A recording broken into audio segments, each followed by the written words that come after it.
Hi, my name is Sven Johnson. I'm the owner of Manticore Arms, and today we're going to show you the installation and use of the Brass Buster brass deflector. First off, we've got our MSAR STG 5.56 rifle here. The Brass Buster brass deflector will work both with the Microtech series of rifles, both the STG and E4 stocks. It would also work with the Steyr AUG series of rifles, all versions A1, A2, A3, and will also work with the TPD AXR series of rifles.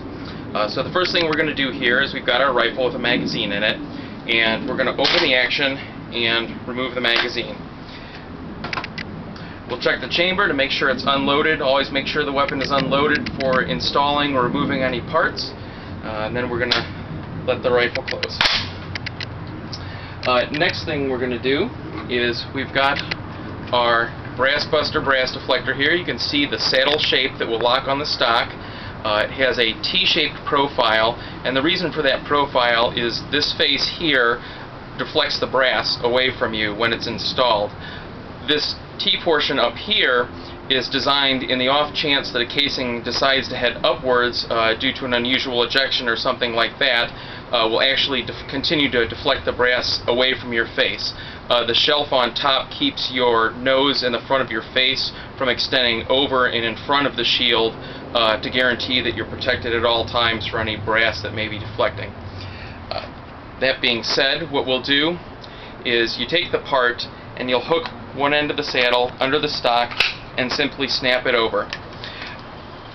The part is designed with some projections that will fit in the grooves on the top of the stock here, and you will simply slide the part all the way forward till it stops. The groove stops short of the ejection port, and once it's pushed forward, you know it's in the proper position to deflect brass.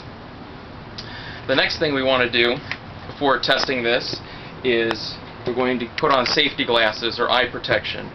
You always want to wear eye protection when firing a rifle, whether or not the brass buster is on the weapon. So we'll put those on. Next thing we'll do is take a magazine, load it in the rifle. Obviously this magazine is empty for our demonstration purposes, but you know, in real life at the range you'd have ammunition loaded.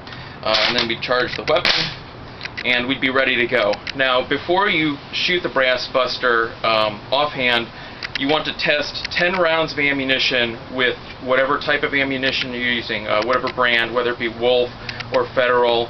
And if you use a different type of ammunition, always test 10 rounds before you shoot offhand using the brass deflector to protect your face. The reason for this is we have tested with several types of ammunition, several thousand rounds of ammunition, but you always want to be sure that your rifle, on whether it's the standard or the high gas setting, where the brass is deflecting. If the brass buster is working properly and everything's installed right and your rifle's working right, the brass should go at the 2 o'clock to 3 o'clock angle, and will typically go 3 to 15 feet. Wolf ammunition is going to go about 3 feet and drop pretty close to you. If you're using a high gas setting with Federal XM193 or a higher powered military grade ammunition, that's going to go considerably farther. But it's important you shoot and observe where the brass is going just to make sure everything's working right. Once you've done that and you've shot your 10 rounds offhand, or 10 rounds as you normally would, it is then safe, once you've observed the ejection pattern, everything's working right, to shoot on your off shoulder.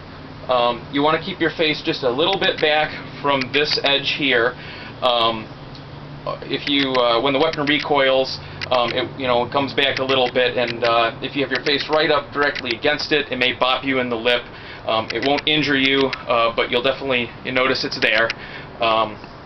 So once we've done that, your testing is complete and the rifle works and everything's good. There are some other features to this weapon, or to the brass buster, that we want to demonstrate today. The first is, some rifles are set up for left-hand ejection.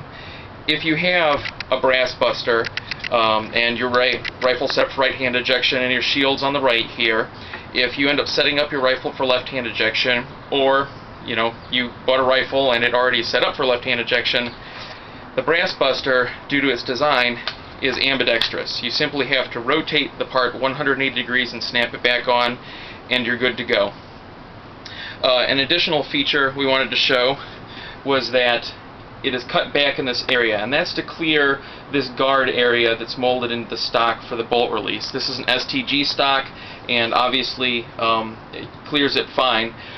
We have an E4 style stock here with another brass buster on it, and if you look, it'll actually is cut to clear the bolt release, so you don't have to worry about it overlapping or getting in the way and causing the bolt release not to work. And the bolt release will still work with your thumb or your finger. There's plenty of clearance there. An additional benefit to the brass buster here is if it's set up, you know, for right hand or left hand ejection, especially with E4 stock, some people have found that their cheek or their cheekbone will activate the bolt release at an inopportune time. Say you're at the end of the magazine, the bolt won't lock back. The brass buster is only 1/8 of an inch thick in the saddle area here. However, it will raise your cheek up slightly and helps prevent that from happening. So there is an additional benefit to that. As you can see, the brass buster is smooth on this surface. It's only 1/8 of an inch thick and will not affect any shooting with optics or anything like that. It won't change your eye height. So that is the operation and function of the brass buster, and thank you for watching.